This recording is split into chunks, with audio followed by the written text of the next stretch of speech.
తండ్రి అయిన దేవుని నుండియు ప్రభువైన యేసుక్రీస్తు నుండియు కృపా సమాధానములు మీకు కలుగునుగాక. ఈరోజు దేవుడు తన పరిశుద్ధ గ్రంథములో నుండి మనకు అనుగ్రహించిన నేటి దేవుని వాగ్దానము మత్తయి సువార్త 9వ అధ్యాయము 29వ వచనం. మీ నమ్మిక చొప్పున మీకు కలుగునుగాక అని దేవుడు ఈరోజు మనతో మాట్లాడుతున్నాడు. నా ప్రియ క్రైస్తవ సహోదరి సహోదరులారా, దేవుడు నీ జీవితంలో కార్యాలు జరిగించడానికి, పనిచేయడానికి, తన ప్రత్యేకమైన దీవెనలు నీవు పొందడానికి దేవునియందు నీవు నమ్మకముంచడం చాలా అవసరమని మరచిపోవద్దు. అయితే ప్రియ దేవుని బిడ్డలారా, గమనించండి.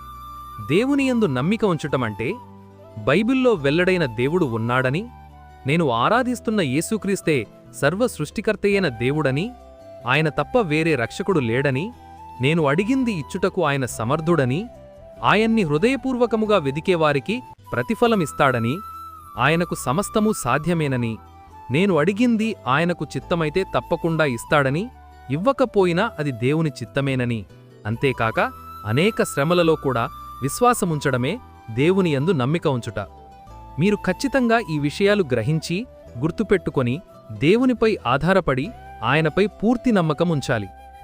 అయితే నా ప్రియ క్రైస్తవ సహోదరీ సహోదరులారా, దేవునియందు నీవు ఉంచే నమ్మికయే నిన్ను బాగుచేస్తుంది, నిన్ను రక్షిస్తుంది, నిన్ను స్వస్థపరుస్తుంది, నిన్ను లేవనెత్తుతుంది, నీకు విజయాన్నిస్తుంది.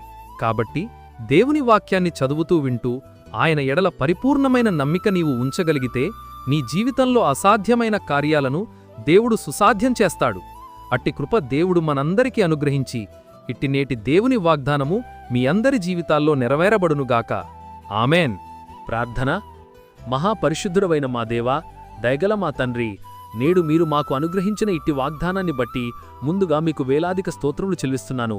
గడిచిన ఉదయకాలం మొదలుకొని నేటి ఈ ఉదయకాలము వరకు నీ కృపలో మమ్మును ఇంతవరకు కాచి కాపాడినందుకై, మమ్మును ఇంతవరకు సజీవుల లెక్కలో ఉంచినందుకై వేలాది స్తోత్రములు చెల్లిస్తున్నాను. ఈరోజు మేము చేయబోతున్న పనులన్నింటిలోనూ, మా రాకపోకల్లోనూ మీరు మాకు తోడుగా ఉండండి. ప్రతి విధమైన దుష్టుని బంధకాల నుండి మమ్మును విడిపించండి. ప్రతి విధమైన వ్యాధి, బాధ, బలహీనతల నుండి విడిపించి సంపూర్ణ స్వస్థత అనుగ్రహించమని ప్రార్థిస్తున్నాను. ప్రతి ఒక్కరి కుటుంబాల్లో ఆర్థిక ఇబ్బందుల నుండి లేవనెత్తి క్షేమాభివృద్ధిని దయచేయమని ప్రార్థిస్తున్నాను.